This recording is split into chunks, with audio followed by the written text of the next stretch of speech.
begin. The board met in closed session, and on all items, no action was taken. So thank you all for being here. We are going to welcome Lindo Park to do our Pledge of Allegiance.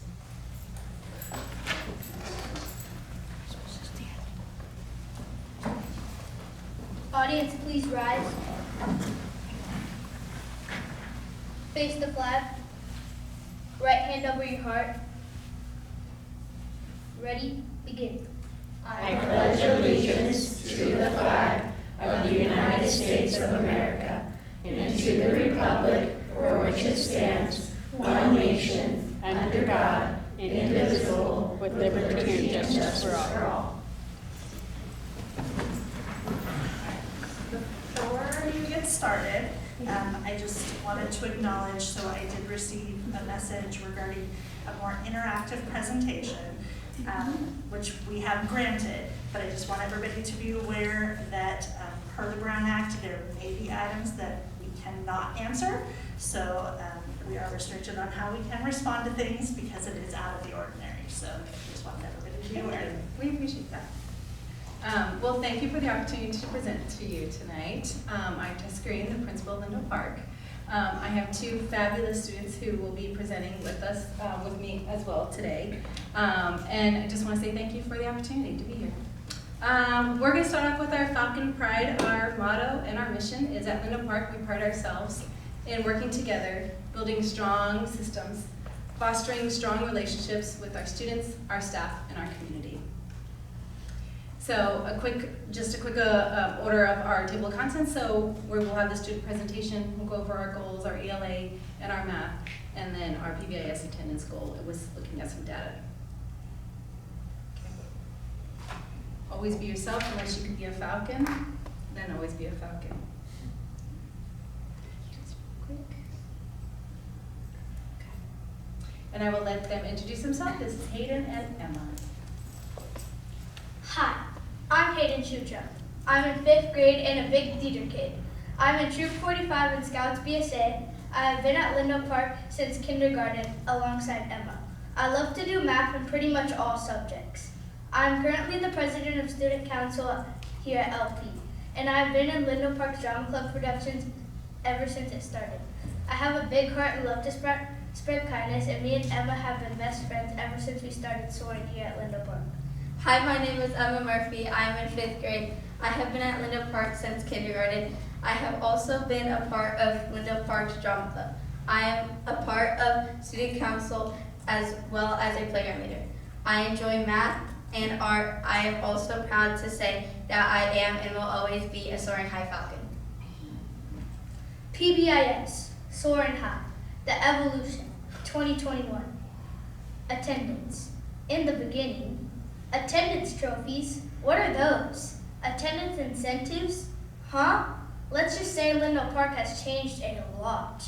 Falcon tickets. Every Friday, a few lucky kids got picked from a raffle to get a treat.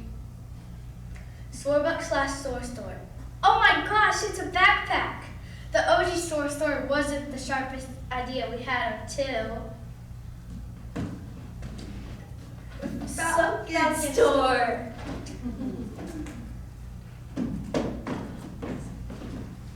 This is an opportunity to look at one of our PBIS that we have at Lindo Park. This is our Falcon store. You can look inside. PBIS, Soaring High, The Evolution, 2026.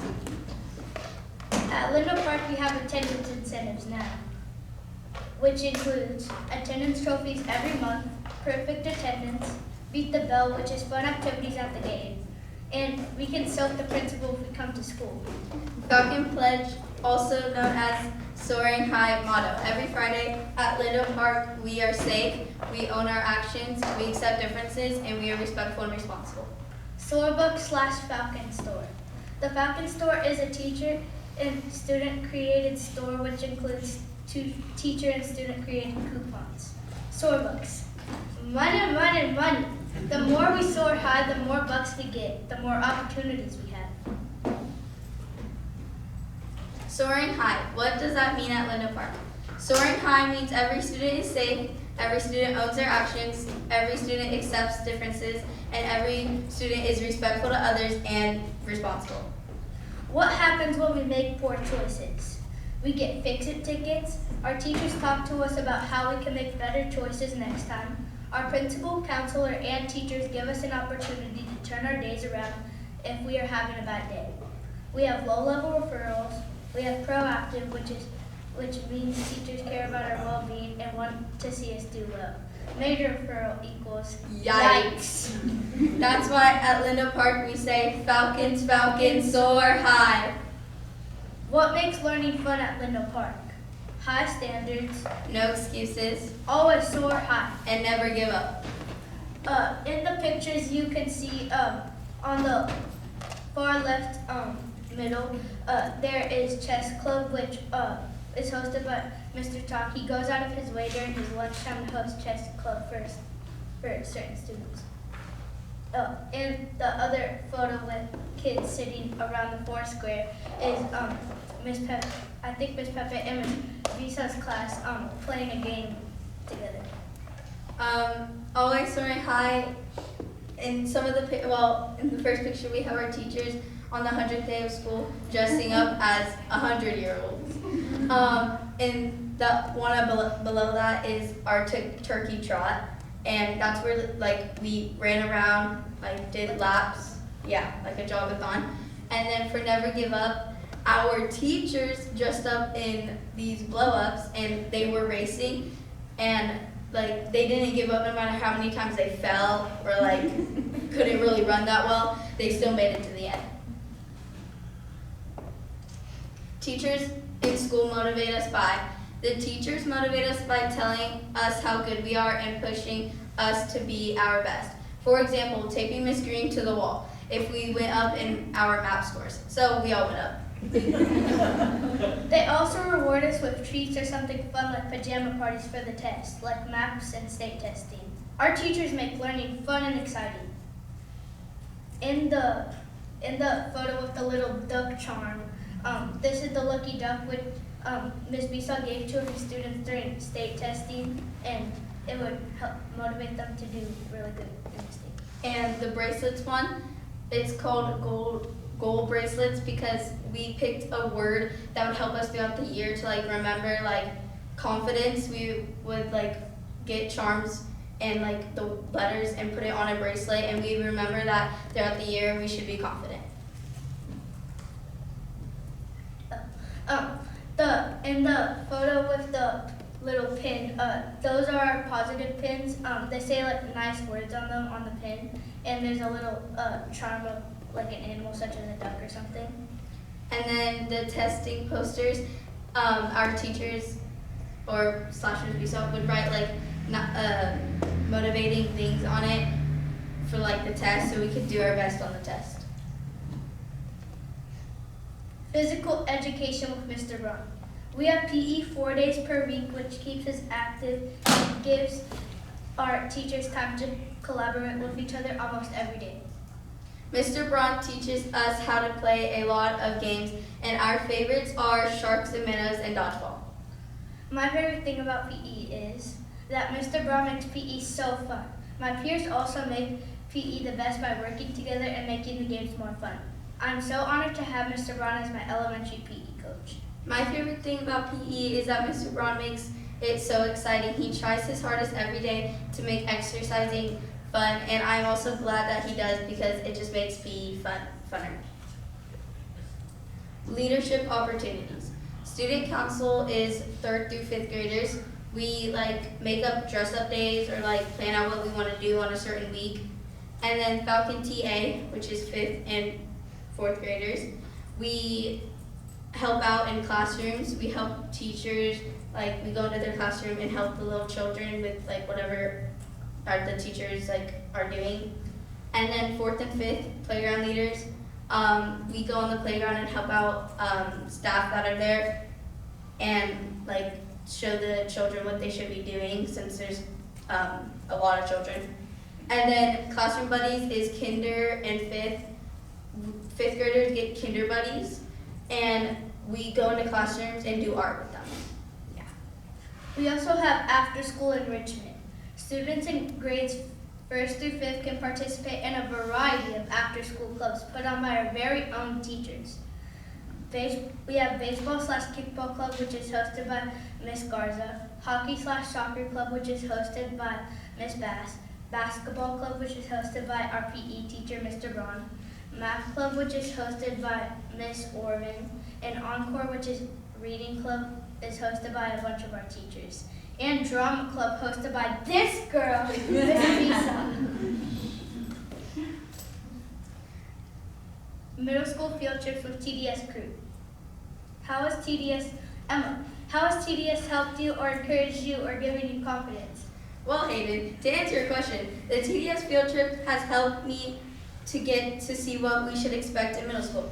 And we get to meet people like the helpers that do game stations and where the classrooms are. What about you, Hayden?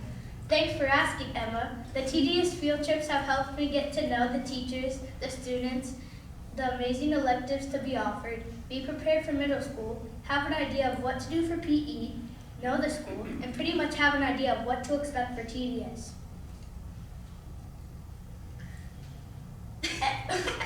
Exit tickets!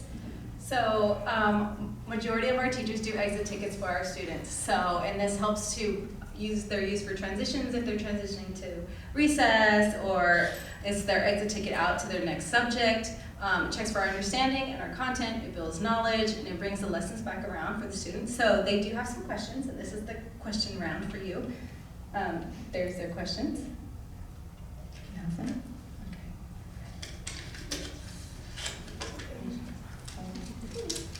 Ready? Let's earn those Sorbucks. Question number 1. What is one attendance incentive that we have at Lindell Park?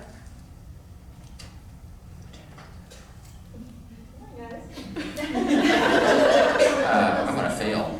They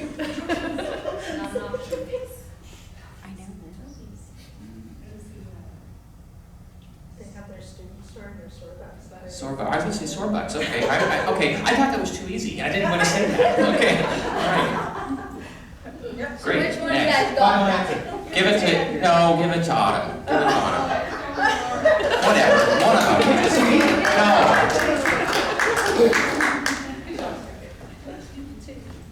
Question 2. What is our school mascot? Falcon.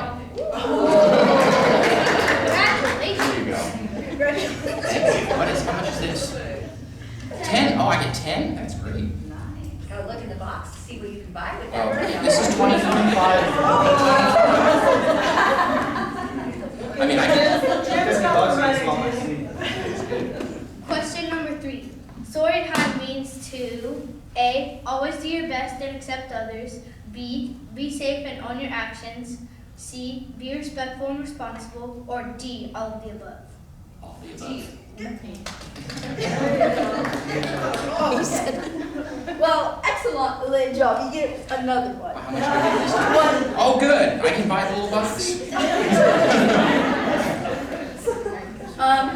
Question 4. What makes Lindell Park unique? You. Aww.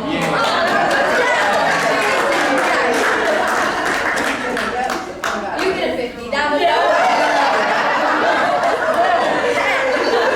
First off, my question is, why are we getting lower denomination? Tell me that. I'd work harder if I knew there was more. Just wait. There's a bonus round. Oh, there's a, okay. Question number 5, which is the last question. What is one thing you learned about Lindell Park that you didn't already know? Fill in the blank. I didn't. Yeah,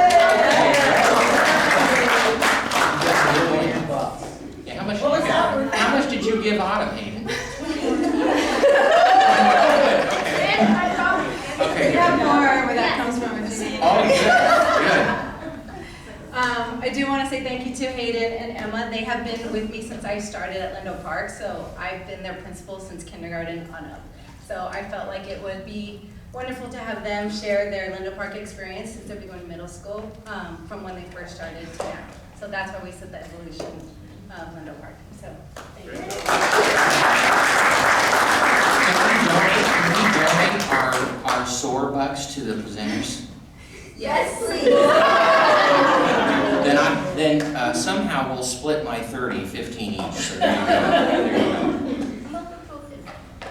Well, you better talk to Trustee Bennett if you want 50, because he's got 50. I'm just saying. So moving on really quick, we're going to go over our data, our ELA. So I want to just first talk about how we support this goal at Lindo Park. There's a lot of things that we are implementing at Lindo Park. There's always room for improvement. So as we look at our data and we look at our scores, we're always checking to see where are the areas we need to grow and where's the areas that we need to target. And that's what we focus on in our PLC sessions with our teachers. So in grades K through 5, all students will have access to district-wide curriculum in Wonders 3 and 4 days a week. Students use UFly currently, Imagine Learning in grades K2, and Achieve 3000 in grades 2 through 5 to target the academic deficits in reading comprehension and fluency. These programs provide remediation and close the achievement gaps. And we've made tons of growth this year, which I'm proud to show you in just a few slides. The teachers implement designated ELD, and we target our EL students and our at-promise students. Every classroom has win time for all of our students, and TK and 5.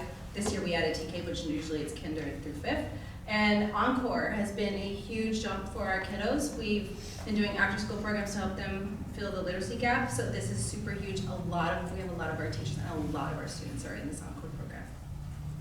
So to highlight our school, we have increased 21.7 points. We moved from orange to red, orange to yellow, not red. We're in red and nothing.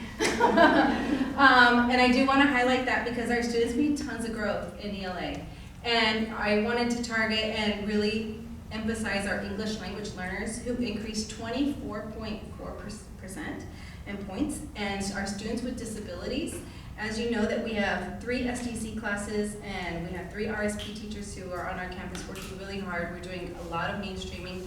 One of the photos you saw with Ms. Bisa and Ms. Pepe, that is our mainstreaming team in 5th grade who are pushing in the students to get that general education. They increased 30 points in ELA. For our math goal, our students are using district-wide everyday math at least 3 times a week. Math fluency students use Reflex Math. It's a program we purchased a couple years ago. 2 to 3 times a week, using our math transformations as well with unit studies and unit foundations. And our students in grades 2 through 5 also are doing the targeted intervention 2 days a week with our wait time, using everyday math. We have the Reflex Math for them as well as Imagine Math. And we're providing math centers for our students in the upper grades too. I know that in primary we do a lot of the center rotations, but we're also bringing it back for our intermediate grades as well. And again, math transformations doing the unit studies. And our math scores, we also went up. We increased 20.9 points. We stayed in yellow. However, I know that we are really close to green, so we are really gonna be pushing it hard this year. And my EL students increased 20.8 points, and my students with disabilities also increased 30 points. So I'm really proud of our teams and working really, really hard. And I do want to say too, it's been a long time since I've been there at Lindo Park for 6 years, and when I first came we were in red. We are no longer in red in anything, we are no longer in Assisted targeted support and improvement. Yes, we are no longer in that. So it's a process, but it's a targeted process of what we're looking at. We're building those systems to make those changes. And with our attendance, I want to show that our chronic absenteeism also has declined. We are 4.1, so we're in yellow now for that. And our suspension rate is in green at 2.2%. So I know that we want to talk a little bit about our challenges, but we look at them as opportunities. What can we look at now to see where we're missing the mark on some of it? The first one is not really being able to reach all of our families. We have a lot of transient families that come and go. We don't know if they're coming back, they're gone for a week, and we're trying to give them independent study. So we're missing that mark of how we can kind of best suit them and how to best support them. The language communication barrier. We have, like I said, we have 14 dialects on our campus, so it's really hard to communicate with a lot of our families. And we have an influx of newcomers that come in and out of our campus to register. Another challenge, which is an opportunity for us to grow, is our learning loss intervention teachers. Where are we filling that gap, and how are we best supporting our students and behaviors? So we are working on that as well with our PBIS systems in place. We're very strong in that. Like you said, I showed you, we have lowered our suspension rate. We're now in green. So I feel like it's all working. But the next steps for Lindo Park is our community liaisons, using them more. We've been doing more home visits. We've been doing more phone calls. With my attendance team, we're calling all the families that have been missing and not showing up to school. If it's been 2 days, we're on it. We're calling them. We're using our translators more through African Alliances. We're calling them to meet with the staff, parents, during conferences, IEPs, SSTs. For our learning loss, how we're filling that gap is we increased our encore students and teachers on our campus. So now we're really targeting those students who need that support. And then we did hire a learning intervention teacher for 1 day a week. They come on Thursday. And so that's how we're targeting our primary grades, 1st and 2nd. And then we're gonna continue working with our behavior teams. We have a behavior, we call them the A team at our city. But it's mostly my teachers and my campus supervisors and our PBS leadership team that we call on to go and support the classrooms if we need to. And then our TOSA support. So with that, we just want to say, please follow us on Instagram. This is how I want to live. Forever we'll be singing like, oh, I'm never used to this. Any questions? Does anyone have any questions?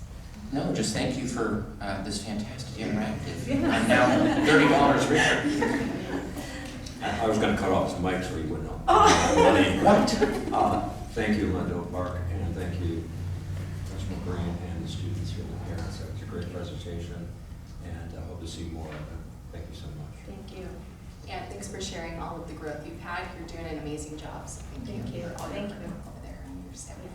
And it is a team effort, so I just, it's our team in general, so we work really hard with the district office support, classroom support, my teachers, my staff. It's a team effort, so, and we're all doing really, really well, so I'm proud of us. Well, I want to say to Hayden and Emma, you guys did an amazing job. And Ms. Beside, you have done an amazing job with them, because it definitely shows. And it shows how much they love working with you. Mm-hmm. So. Yes, and this was their presentation, their creation, they created it, so they did a very good job. Great job. And I may say that a flavor of this at every board meeting, but we have our presentation, but each one of our sites is so unique and has its own culture, and so you can see that in every presentation that we get, and I love Lindo Park's culture. So, you know, want to know a fun fact is, Ms. Bisa and I went to high school together. I will ask you guys to return your boxes. I think the kids are going to want those tomorrow. You can keep the money. We have lots of What do you think about it? And we want to give it to the kids. Thank you. We can make you a box. Well, Jen, just use. All right. Well, I am going to move on to trustee comments. So I will start with Jim Bennett. Good evening. No, actually nothing for the group today. All right, thank you. I have a comment. One thing first is, you guys have to split that, just so you just want to make sure. No, so since the last special board meeting that we had on behaviors, we've had policy committee, and one of the things I wanted to bring up too was today's incident in front of LMS, and I just want to encourage all of our families who have kids walking to school and all those things to remind our kids of safe walking to school strategies, looking both ways and other things. Because fortunately, school wasn't being let out at the time, but imagine if that had been the case. So we dodged a real bullet today, but it's a good reminder for us to make sure that our kids know what to do in those situations. And then lastly, it's kind of weird, but I wanted to encourage the community to send me their thoughts on e-bikes. I have been mulling on this for a while, and the reason I thought about it is I was driving the other day, and there was a student student who must go to one of our schools, and it was after school hours, but they roll up on my car really fast, no helmet, nothing like that. And I'm going, that's really dangerous. And so I want to hear what the community thinks about e-bikes, because it is an interesting topic, and I'd be curious to hear people's thoughts. So send them my way. I know it's a weird request, but send them my way. Thank you. Ron Casper. It's always nice every month to see a different school and presentations and their students. Even better to be on campus and witness some other great programs. We're talking about e-bikes, and so I interviewed Lieutenant Perkins, who sadly his last date is the 20th. So we'll get to, hopefully we'll connect with him and give him my best on his new assignment, and welcome our new lieutenant or whoever the officer might be. Anyway, he talked about e-bikes, and I did film it in detail, and we do know that e-bikes are appearing and sometimes being hidden near the schools, and so we talked about some of the laws of e-bicycles versus e-motorcycles, which can go over 50 miles an hour, and they typically don't have pedals, but there are pedals you can put on them to make them look like an e-bike. So we got a lot of information, and there were some community members too from a nearby school, one of our schools, that had some input on that too. So obviously safety, they're not allowed on campus, but I'm all over Lakeside, and I see the cars, or the bikes, e-bikes or e-motorcycles. They're everywhere, and they're going in the middle of the road the wrong way, and it really really frightens me, because these are young kids, and I can relate. You know, when I was a kid, going faster was better, right? Even on a bicycle. So we just want everybody to be safe. Thank you. Melissa. Yeah, I just have comments on two community events I went to recently. So the first is the LCAP Freshman Barbecue. That was very cool to see. I'd never been on campus for any event except for the Stolen event that we did a few years ago. And it was very cool to see how our programs at LMS and TDS feed directly into LCAP. So I got to kind of talk to people, and so that was great. And then I also got a chance to go to the TDS, the fair that they have there, the Mandarin Fair, and it was just a packed house. The kids worked on their booths. You could see a lot of things were made that from scratch, like earrings and crafts, other crafts, and then of course they had food and other items that the kids were going crazy for. So it was really fun. You could tell that everybody was having a good time. So that's about it. Well, for me, I just wanted to thank all of you for participating and spending the day during our very long special board meeting, but we got a lot accomplished. And thank you guys for being here for questions and presentations as well. We have a laundry list of to-do things that we came up at that point. We are working through them, so those things will be coming to us with information and other things over the next few months. So just know that it will be slow coming, but it is coming, because they all take time. We also had Wellness Committee has their Farm Stand Friday coming up at Riverview, and so that'll be the 20th. I encourage all you guys to stop by and check it out. It's going to be a lot of fun. We're doing the entire school this year. Winter Gardens is hitting Westover as well, to learn all about great fruits and vegetables and some dairy, and it'll be a lot of fun. So I encourage you guys to come. All right, so that's for me. So then I am going to open up an opportunity for members of the public to address the board on any item on the agenda. Just knowing that you are limited to 4 minutes per person. Do we have any public comment? We do not. All right, thank you. So moving on to our first presentation is going to be Christy Summers to talk about child nutrition.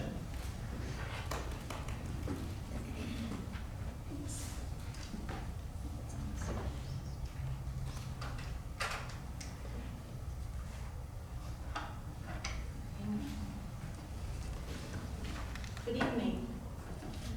Thank you for having us today. We're We're going to talk about the Child Nutrition Department. We're going to start out with our total staff. We have about 45 employees, 7 full-time and 2 open positions. But we are passionately recruiting individuals to join our dedicated team and support the growing needs of our school community. Our participation in 2022 and 23 was about $178,000 for breakfast and $464,000 for lunch. And if you drop down to where we have CEP and universal meals beginning, our breakfast went up quite a bit, $225, but lunches kind of dove a little bit down to $450 from $464. But this year, we're on trend to go about $250,000 breakfasts and $530,000 lunches, which with the stigmas being removed from the lunch, I think that's really what's helping get all the kids in to the cafeterias. So we're pleased to share that the Universal Meals and the Community Eligibility Provision Program will remain into effect for the next 2 years, continuing through the second half of the current 4-year cycle. This means that all students will continue to receive free meals and help to support nutrition, equity, and academic success across our schools, which will save our general fund about $60,000 by eliminating the unpaid meal debt. So this is a win for student wellness and physical responsibility. This year, I had the opportunity to bring 4 members of our staff to the School Nutrition Association Conference in San Antonio, Texas. It was an incredible experience filled with learning, innovation, and inspiration. Our team explored best practices in school nutrition, discovered new tools to improve meal programs, and connected with leaders from across the country, all to better serve our students here at home. We're excited to bring these ideas back to Lakeside and continue elevating our nutrition program. We also celebrated our staff with our School Lunch Heroes. We honor these incredible School Lunch Heroes for their dedication, compassion, and their vital roles they play in student success, whether it's preparing fresh meals, greeting kids by name, or adapting to new challenges. They do it all with excellence. And on the January 30th, we had our Professional Development Day, and we were lucky enough to have the cooks over to tape it. So I'd like to show you what we did. Every day, our team shows up for students. On January 30th, we showed up for each other. It was Professional Growth Day for our child nutrition team here in Lakeside, a day where we all came together in one place. Central Kitchen staff, school site staff, people who support each other every day, even when we don't always get to see each other. This day gave us the chance to slow down and learn together. We spent the day here in our Central Kitchen learning new skills we can take back to our schools. We worked on knife skills, we explored new fruits and vegetables, we learned new ways to prepare food that is fresh, warm, and healthy for our students. We also had the chance to learn from someone who brought a lot of heart into the room. Chef Stephen joined us and reminded us why this work matters. Not only how we cook, but who we are cooking for. I love doing school nutrition trainings, and this staff in particular strikes me as just humble, open to learning, appreciative, but also warm and caring, and they care about each other, they care about this district, and they care about the students. This day also gave us something we don't often have, time together. Our Central Kitchen staff works behind the scenes every day. Our school site team serves students face-to-face. We don't always get a chance to see each other's work. It was amazing because it got us all together. We're usually in our schools and we don't get to socialize and hang out together. We get to learn and we get to laugh and just re-motivate. It was so much fun to just go and see everybody in the kitchen and see all the things that they do. Being here together helped us understand each other better. For many of our school site staff, this was the first time seeing the Central Kitchen up close. It was a chance to feel appreciated, a chance to feel part of something bigger. We love our jobs anyway, but it's really nice to have people behind the scenes that care about us just as much as we care as well. We have the best people ever in the kitchen. They're wonderful. We have an incredible team. Our staff works with children all day long. They welcome students with a smile. They provide a warm meal in a space where kids feel safe. This day was about community. Different schools, different roles, one shared purpose. Learning together, working together, supporting each other. When we come together with a shared goal, something special happens. We feed students, we support families, and we take care of each other. And that is something to be proud of.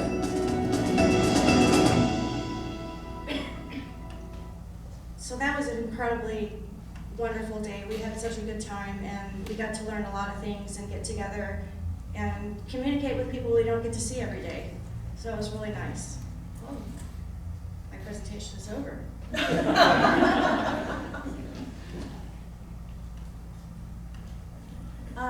This year we had the opportunity to join the California Crunch. So we participated in the statewide celebration of fresh local produce. Students and staff received fresh apples and came together for one big crunch in support of healthy eating, California-grown food. And this helped build excitement around nutrition and connect our school community to the importance of local agriculture. A big shout out to everyone who took a big bite and good health with us. And you might recognize some of these ladies here. We also were able to supply each school with 2 flex farms this year. These indoor hydroponic growing systems give students hands-on experience with sustainable agriculture while producing fresh, nutritious greens right on campus. From science lessons to school meals, flex farms are making an impact across our district. We're growing food, but we're also growing minds. Then Karen and I visited JR Organics Farm in Escondido, and we were excited to bring local farming to Lakeside schools. Partnering with farms like JR means our students will enjoy fresher, healthier produce, direct from field to fork.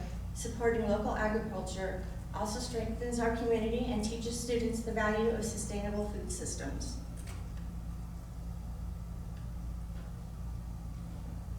So as Laura was telling us, we have the Wellness Committee doing the Farmers Market coming up on the 20th. It's a hands-on focused event. Students will have the chance to explore fresh, locally grown produce, learn about nutrition and sustainability, and engage with fun educational activities that connect the farm to the classroom and the cafeteria. Events like these help foster healthy habits and build a deeper understanding of where our food comes from. And these are some of our events that we've had the last couple of years. So this will be our actually 3rd annual Farmers Market. So we're really looking forward to it. Does anybody have any questions for me? Any other questions? Awesome. I just want to continue to thank you for everything that you guys do. Everybody's always surprised, like, I'll have some food or we've done catering for things, and they're like, where'd you get your catering from? I'm like, this is from Child Nutrition. They're like, no. I'm like, yes. Well, they're always impressed because our food is really good. Thank you. We have an amazing staff, we do. Especially the cookies. Especially the cookies. Thank you. Thank you. All right, thank you.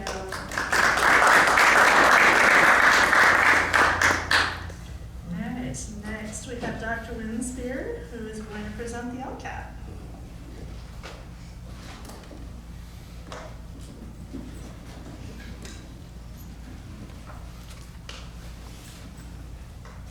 So my wonderful colleagues have given me a 15-minute time limit for this presentation. I did the math. That means I have 15 seconds per slide. So I'm going to do my very best. And you all have a copy of the slide deck in the middle. So this is our LCAP mid-year update. We're required by law to give you a middle-of-the-year update on how we're doing on our LCAP goals. The good news is by February we have a lot of data to share. So the more I share tonight means the less I have to share with you in June, so it's a trade-off. So tonight we're going to talk about our LCAP goals and actions, our metrics, how are we measuring those, what does our progress look like, and if you remember from the past, if we're still working on it, it's the gears, if we've accomplished it, it's the ribbon, and then how much money have we spent towards our LCAP. So as you know, an LCAP is a 3-year plan. We're currently in year 2 of a 3-year LCAP. And then in June, any metrics I don't share with you tonight, I will share with you in June.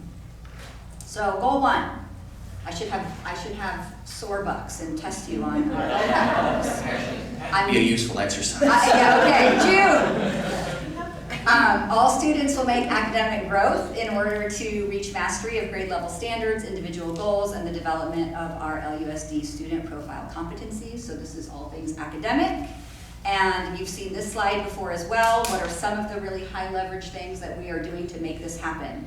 We've been working on our alignment across the district in both ELA and math, most recently with math transformations. Lots going on around literacy and intervention for students. Our Encore after school program is growing, growing, growing. I will share some of that data in a little bit. Lots of teacher professional development and collaboration. We are continuing our focus on student engagement and always building, maintaining, and refining our multi-tiered systems of support for students. So at this time every year, I share with you our MAP data. MAP is an assessment we give 3 times a year. It's designed to kind of predict how we're going to do on the CASP assessment and measure student growth, and so we can take that data and act on it at the beginning of the year, middle of the year, not so much at the end of the year. So this is literally our last day of testing was Tuesday. So this is data that we just got, at least the second darker green bar is winter. So I'm bringing you fall to winter, and then you can see the orange triangle is the winter national norms. What is super exciting about this slide is just a few years ago, I was saying to you, like, ooh, in grade 2 and 5, we're at the national norm, and we're so close in all the other grades. Well, now it's a slightly different story. We're meeting the winter norms in all of the grades except kindergarten and first grade, our littlest guys who are still learning how to do school. But we've kind of flipped the script to where you can see that we are meeting those national norms in almost every single grade level. And that's also reflected in our CAST scores, and we're hoping it will continue to be reflected in our CAST scores. Math, similar story. We've met or exceeded the standards in all grades here except for 5th or 6th, where we're 2 and 3 points off respectively, so very close. And then I always bring you guys data about our subgroups, because we're always talking, or I'm always talking about the achievement gap and how we're trying to close the gap. So here you'll see our socioeconomically disadvantaged students in ELA in 4th, 6th, 7th, and 8th grade. They are at the national norm that's expected, and this is a big change again from past years where we had a real significant gap for our socioeconomically disadvantaged students. So those achievement gaps that we've been working so hard to close, we're starting to see that happen. And you saw that in Indo Park's data as well. A rising tide lifts all boats. So when our English learners and our students with disabilities start doing better and performing higher, that impacts our all student group for everybody. And then similar in math for our socioeconomically disadvantaged students. Again, we've got at a few grade levels we're meeting the norms, but the gap has shrunk significantly from where it was a few years ago. Oops, sorry. I'm sorry, is that math data, everyone, the ELA one was just ELA? Oh, I see. Correct, this one right here is socioeconomically disadvantaged. And then for CASP, one of our metrics is that our goal is to be green on the CASP for ELA. As you know, we went from orange to yellow as a district this year, so we're shooting for green. We're shooting for blue, but if we get green, I get a ribbon right there. And then for math, same story. We went from orange to yellow, so again, we are trending in the right direction in both ELA and math achievement on the CASP assessment, the state assessment. And so this is the Encore program data. You can see that in 24-25, in cycle 1 we served 80 students, in cycle 2 we served 93 students. This year with our expansion of the Encore program, in cycle 1 we served 189 students, and in cycle 2 we are currently serving 240 students. So that is a pretty significant increase of the number of students that are getting our Encore intervention program. And then in the second chart, you can see that we started with around 18 to 20 teachers that were signing up to teach Encore. This year we have, in cycle 2, we have 43 teachers. So we've doubled the number of teachers we have teaching in the program, which then means we get to serve more kids. So the program is definitely growing and expanding and is very successful. And so here you can see that it's kind of a complicated slide, but what it boils down to is that every student is making growth in Encore. Some students are meeting their goals, but they have multiple goals. So even if they meet one goal, then we just move on to the next goal. We use the DIBELS assessment, which assesses 6 different skills, and we're trying to get the students where they need to be in all 6 of those areas. So also in our LCAP, did you have a question, Andrew? Sorry. Okay. Also in LCAP Goal 1, we have to report on things that are considered basic services.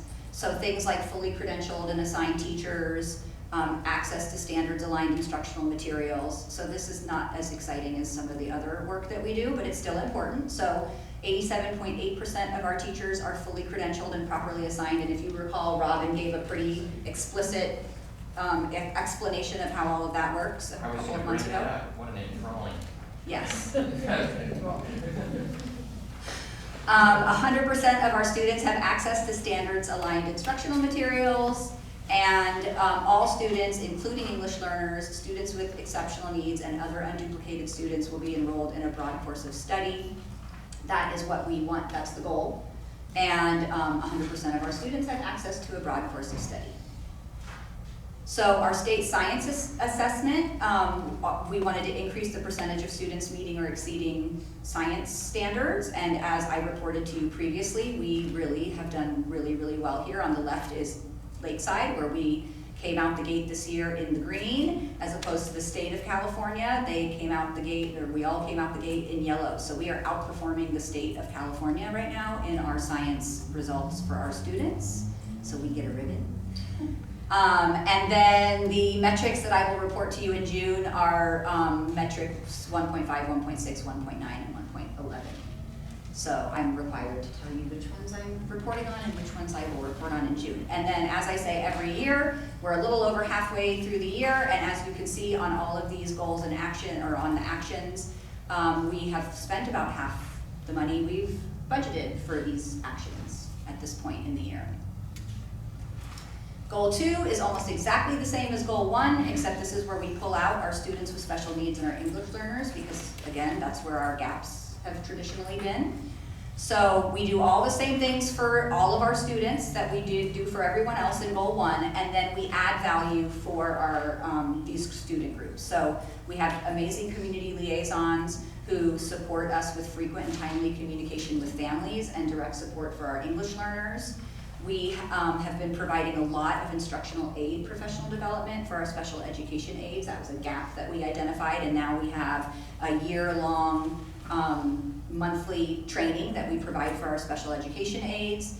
We also have had 2 English learner collaboratives, one with our middle schools that was very successful. Our ELD teachers and middle school principals worked together with Michelle Perkins and really took a deep look at student data and student experiences and made some plans and implemented those plans. And then this year, we've identified elementary English learner EL coordinators, and they're doing a similar, not exactly the same, but a similar process that we did with the middle school teams last year. And they're, one of the things that we're doing this year is we're using 2 of our district-wide PLCs for our, we're basically building capacity here. We're giving additional training to folks who have been identified either as ELD teachers or as coordinators, and those folks are then providing PD for all of the teachers on their staff, supported by Michelle Perkins on 2 of our district-wide PLCs. And the feedback that we've gotten from the other teachers that participated is that they loved it.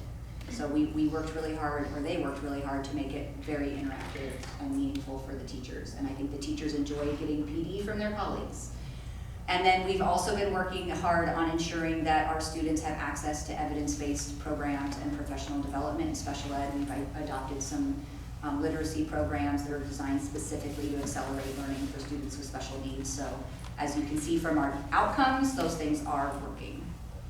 So ELA, students with disabilities, you can see that the achievement gap is there, but if you remember from the past, that gap is getting smaller and smaller. So that's kind of the theme of this. Our students with disabilities across the district grew 20 points this year, so we moved up on the dashboard by a color. I've presented that to you already, and we believe that the adoption, training, and coaching on literacy programs for our special education teachers, and obviously their dedication and hard work, is what resulted in these outcomes.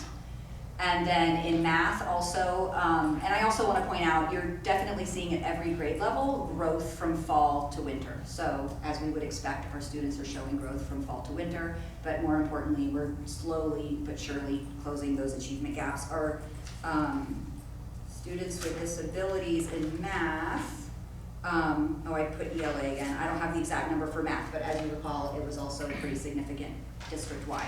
And then for our English learners, again, you can see growth, as well as the achievement gap is getting smaller and smaller, and we have a lot of growth for our English learners. They improved 16 points in ELA this year. And then in math, they improved 12 points this year, and we are continuing to work towards closing that achievement gap. And then for CASP, again, our goal is green. So for ELA, we moved from, for our students with disabilities, we were in the red for both ELA and math. We moved from red to orange in ELA. We showed significant growth in math, but not enough to move up a color, but we're gonna continue to work on this because we are gonna get there. And then for our English learners, you can see that we are at the medium level in yellow for our English learners in ELA and math. And then the state also has this English learner progress indicator where they are measuring the percentage of English learners who are making progress towards their English proficiency as measured by the LPAC, which we're currently administering right now at this time of year. And you can see that our English learners are in the yellow, and our long-term English learners are doing incredible. They are performing in the very high range with 77.6% of our long-term English learners making progress, which is awesome. And in June, we will talk about reclassification rates, and English learner proficiency are the results of the LPAC that we're currently giving. And lo and behold, halfway through the year, we've spent a little over half of the money. And then goal 3, all students will receive support that enables them to thrive socially and emotionally, including the celebration of the diversity within our community and affirmation of the importance of our common humanity. And here are our main actions. Our amazing behavior team that you heard from last month has been out there working with our neediest students every single day. We are really proud to be providing mental health supports to our students in school where they show up every day and we have access to them. Every school is continuing to have an attendance improvement plan and working on improving attendance. We are doing a lot of professional development and collaboration for our teachers. On PD days, we're focused on behavior and literacy. And this year, we've done 11 professional development opportunities for behavior for our teachers. Some have been given by their colleagues, and some have been given by presenters that we've brought in from outside. And they've all been very, very, very well received. And then we also continue to focus on student engagement, a little different than academics, but with things like CREW, PBIS, CTE efforts. All of those work together with reading and math and science to make the whole picture of what we do. And then again, back to those systems. The systems are in place, and the idea of a system is, you know, a person or a couple people should be able to leave the system and the system should continue to operate. Our systems should not be dependent on the people. The systems work on their own so that they just keep on going. And then school attendance. So this is a 3-year look.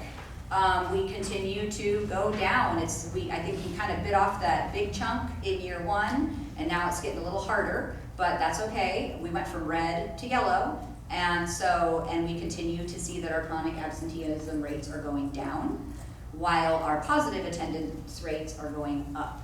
So that third column is confusing because it's end of year, but if we look at the last 3 years around this time of year, year to date, near the end of January, we went from 94.2 to 94.7 to now we're at 94.9. So again, We're making small little jumps every year in our positive attendance.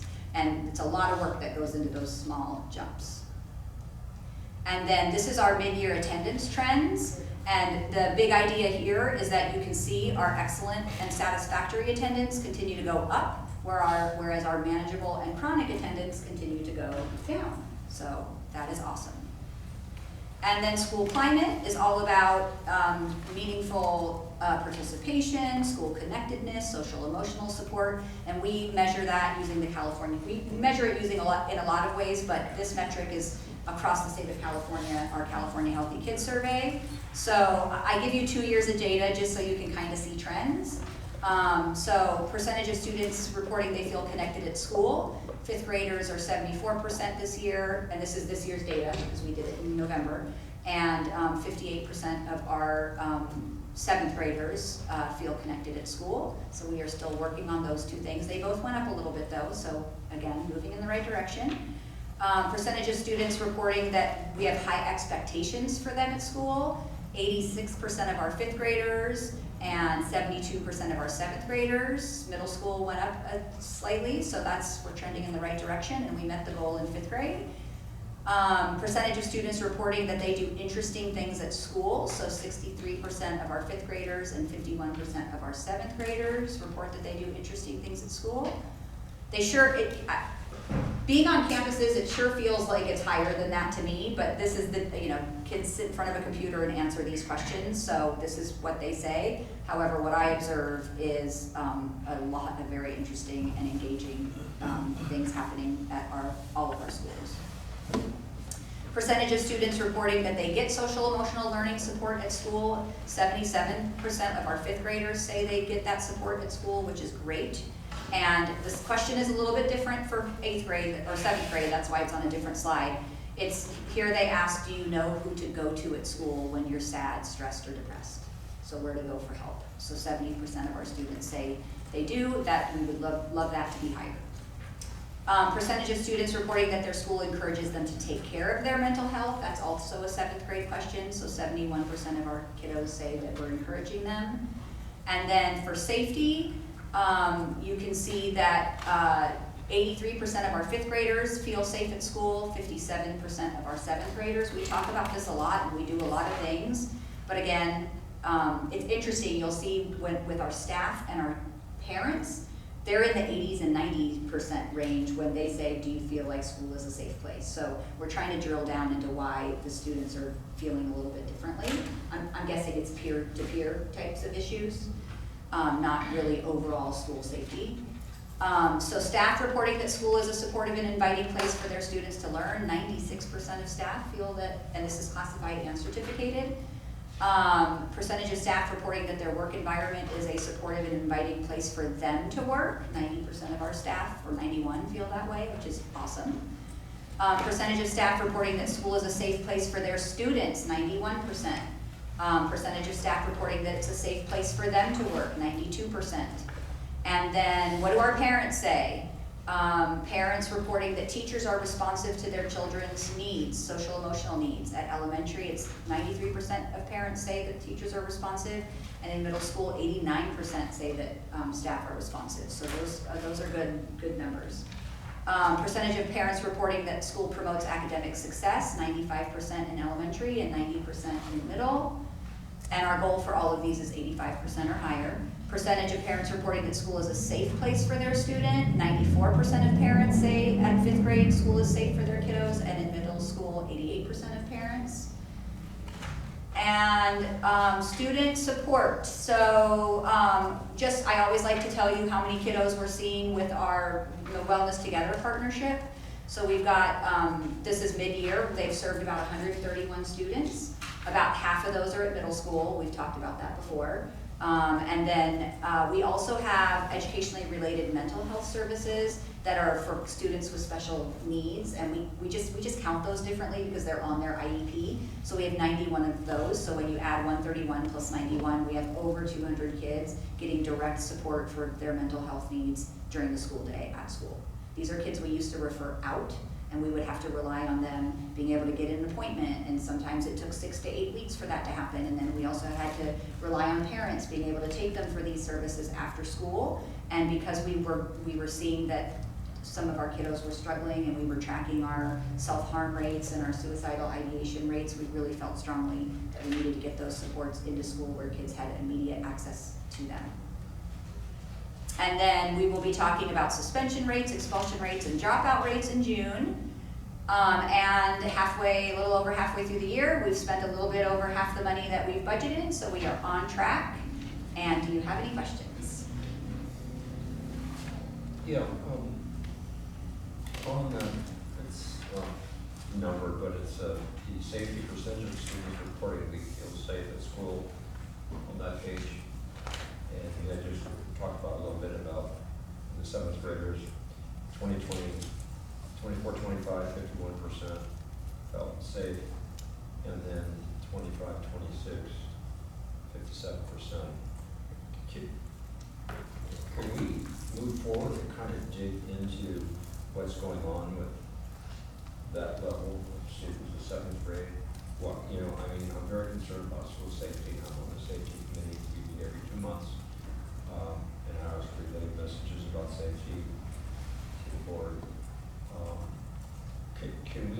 Is there something we can, other than just really interviewing, show what's going on with them?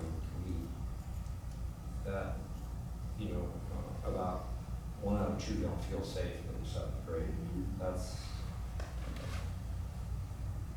concerning. I agree. Yeah. So is there something we can move forward to look at this group before the end of the school year and find out more why they're not feeling safe at school? Because, are they scared that they see the things on social media, internet, shootings, live TV, that kind of thing? Or are there some emotional things maybe connected to this, that they're having some issues? So. Yeah, and I think you're on the right track. I think it's individual for every single student, how they might say, what they might say to why don't you feel safe at school. I know that we have been doing some listening sessions, so they're not really interviews, they're conversations where the principals or the school counselor or VP are pulling students together and asking kind of open-ended questions to try and understand. We can't give the chicks again because that's a one-time-a-year thing, but we could create our own surveys potentially. But I do know that our middle school principals are kind of trying to dig into this and figure out. But again, I don't think there's one reason. I think that it's for every individual student. It could be something happening personally to them, or it could be just wider, bigger concerns about the world in general and safety at school. But we can. Go ahead, sorry. No, it's okay. You go ahead. So, I don't want to take any more time on this, but so what is there a correlation then of this group of 7th graders that are all the 7th graders in the group? If they're feeling unsafe, there's some correlation with their grades. With their grades? Yeah. Because this is an if you don't feel safe, you might not be really interested in school. Yeah. Right. This is an anonymous survey, so there really is no way for us to explore that correlation. I just wonder. I can tell you that we don't have a 57% failure rate in our middle schools, so I don't think it is completely correlated.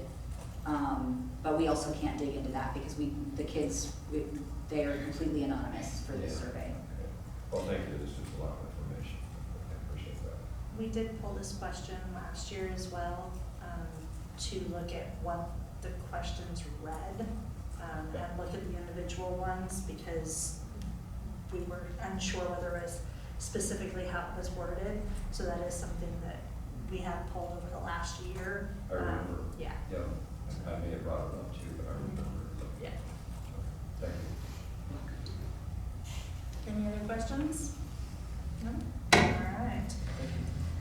Thank you. All right, so we are going to move on to our consent agenda. I'm looking for a motion to designate all items to the consent agenda. So moved. Thank you, Autumn. Do I have a second? Second. Thank you, Andrew. All in favor? Aye. Opposed? Thank you. Are there any items we need to pull? 4 and 5. Okay. 5. Any others? No? All right. So I'll be looking for a motion to approve all items on the consent agenda except for items number 4 and 5. Is there a motion? Thank you, Autumn. Second. Thank you, Ron. All in favor? Aye. Aye. Thank you. That passes. So item number 4 is the delegate assembly election. Yes. Andrew, you have recommendations? Well, so you all may have wondered why I'm not on this list. Well, I'll tell you, in fact, it was a clerical mistake. I was nominated by a couple other districts, and I just didn't fill out the paperwork, so, my fault. But if we so choose, we can write me in, which is a provision, so you guys write me in if we would. So I'm not asking us to do that, but if you'd like to do that, you can write me in. Otherwise, my recommendations would be Melissa, I've known quite a long time, and Don Perfect, I've known quite a long time. So there were a couple others that were also nominated that didn't make it onto the ballot. There was a huge clerical piece that was missing this year. Of those is Ruby Lopez from Sweetwater, Andrew Hayes from our Lakeside Union School District, Marty Emerald from Sweetwater, Dawn Sotner from Humboldt-Del-Zura, Marla Stritch from Encinitas, Sharon Whitehurst Payne from San Diego Unified, and Maria Betancourt Castaneda from National. So those are also ones that we could write on as well if any of those are of interest. Well, the way Marla, I've known a long time. Okay. She lives for California School Board Association, so she should definitely be back. Unified gets, as I recall, in the charter of the local delegation, Unified gets to appoint their member, so it doesn't, they actually get 2 members that they appoint, so we don't need to vote on Unified, I don't, as I recall. Who else was on that list? Maria Betancourt from National School District, Ruby Lopez from Sweetwater, Marty Emerald from Sweetwater, Dawn Sotner from Humboldt-Del-Zura. We should vote for Dawn. We need more rural representation.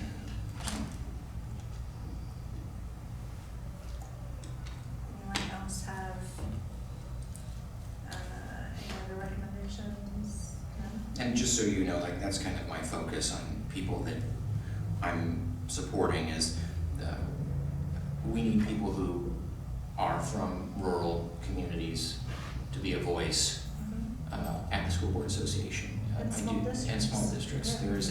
There is a definite lopside to larger districts, and so I think at the School Board Association we do need more people from smaller rural districts that have unique challenges, because we're not Unified, we're not LA, we're not Escondido, we're not, I mean we are not a huge district, but we're also, there's many of us that have similar interests, and so having a coalition of people at CSBA I've found has always been helpful. All right, so would you like to make a motion to that effect? So the motion would be Dawn, Melissa, Dawn Perfect, Marla, write-in, myself, write-in. Correct. Yeah. I'm happy to make that motion. Perfect, is there a second? Thank you, Autumn. Is there any further discussion on this item? With that as well, all in favor then? Aye. And opposed, that will pass. All right, number 5, adoption of resolution 2026-12, love of reading week. I just always like to pull this item and share that I really love that we do this, because I think it's important that, with the rise of screens and everything, kids loving books, I think is really important. And so that's why I always pull the item, just to remind everybody that books are cool. Books are cool. Even though these are cool too.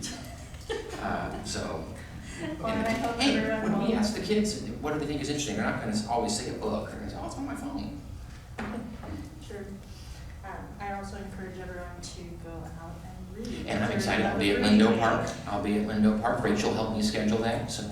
That's when?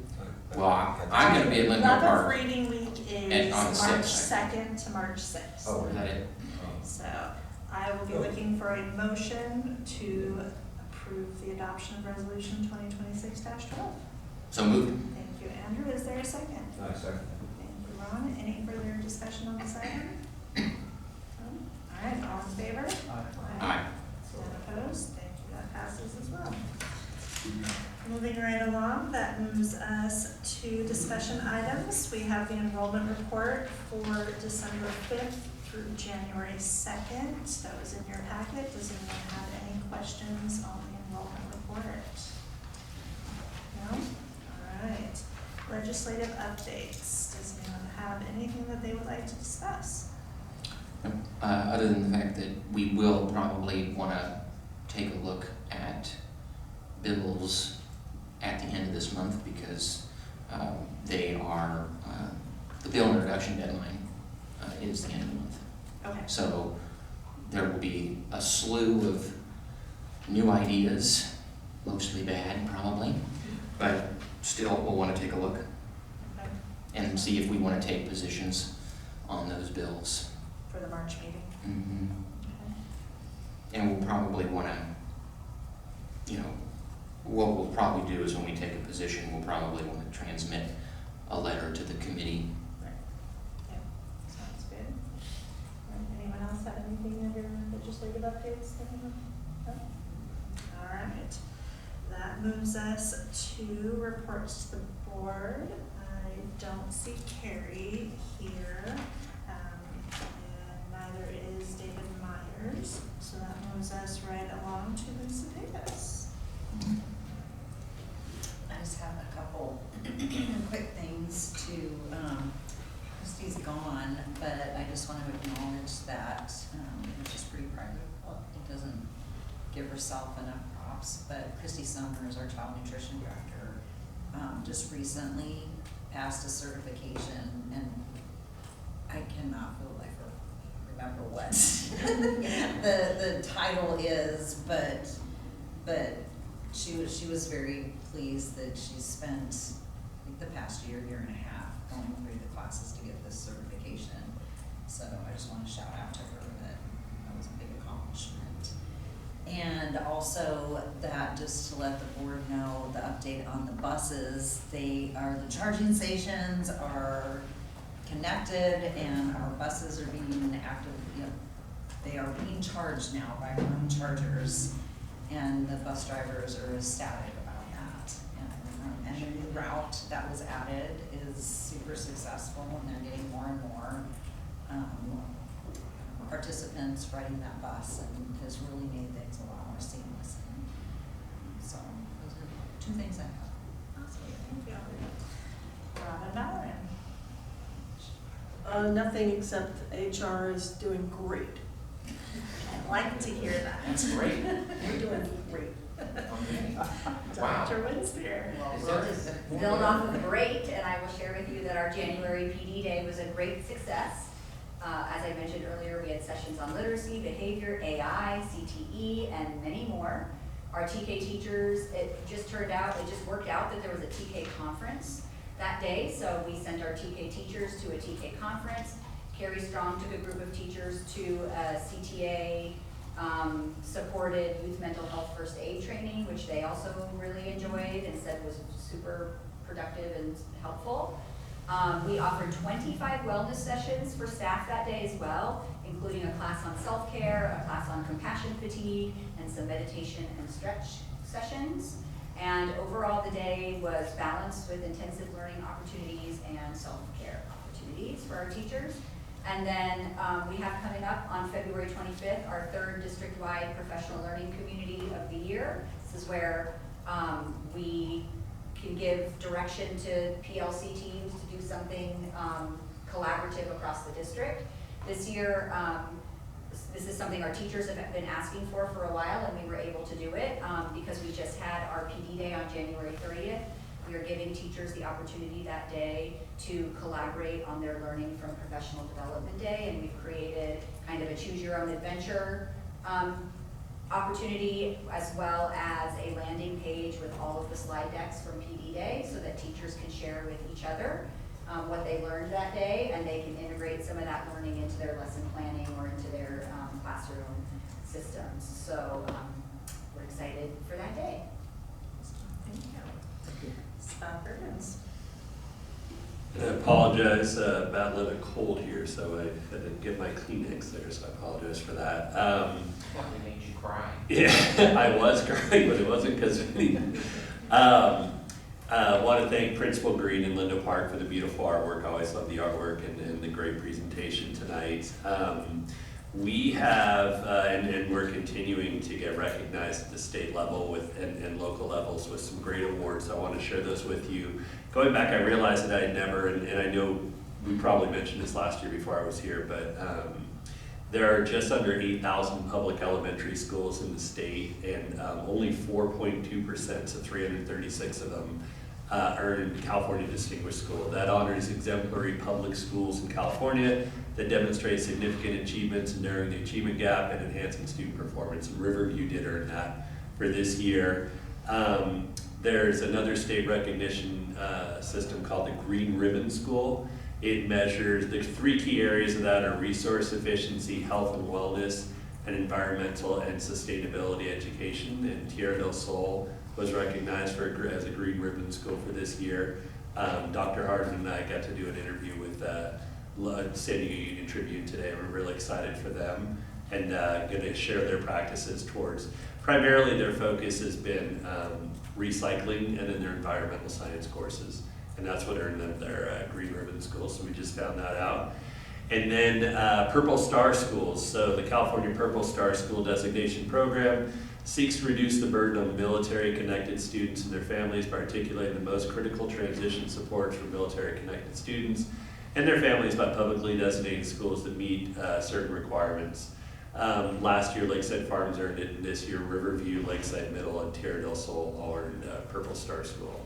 So very excited about these school recognitions, and just, again, a lot of great work by a lot of people that goes into those. And then speaking of great people, I'm very proud to announce Dr. Patty Fernandez. She's the AXA Region 18 Administrator of the Year for Student Services. And Miss Tessa Green, who we heard from tonight, she's recognized by AXA Region 18 as the Elementary Principal of the Year. So again, very excited to recognize some greatness at the school level and individual level. And lastly, as we're talking about enrollment, just wanted my hats off to the staffs and the leadership at Lakeside Middle School and TDS with their events that were geared specifically towards 4th and 5th graders. Great turnouts at both events, and really exciting to know that we're promoting our wonderful middle schools. That's my report. Awesome, thank you. All right, is there anything further that needs to come before the board? No? All right, with that, we will adjourn the meeting. Thank you. Fastest one I've been to. Good job. Oh, yeah.